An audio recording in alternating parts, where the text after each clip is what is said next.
Electromagnetism is a branch of physics that involves converting non-magnetic ferrometals like iron into magnets by wrapping them in wire with current flowing through it. The current's magnetic field realigns the metal's domains, consisting of magnetic atoms into one direction, allowing the metal to become an electromagnet. But what would happen if we did this process in reverse? Could we create a current out of thin air with a magnet? Well, it's all possible with the help of electromagnetic induction. Surrounding all magnets are magnetic fields, which is the region around a magnet where the force of magnetism acts. This is represented by the letter B, and the change in magnetic field is known as magnetic flux. Popular physicist James Maxwell theorized the magnetic and electrical fields are created through the electromagnetic force, and therefore by changing one, the other one is affected as well.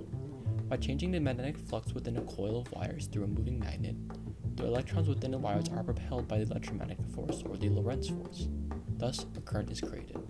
Attaching a galvanometer to a solenoid that is used for electromagnetic induction, the current's direction changes depending on the direction of the magnet's movement. This is because Lenz's law, which states that the induced current will be created to oppose a change in magnetic flux, kind of like your typical sibling rivalry.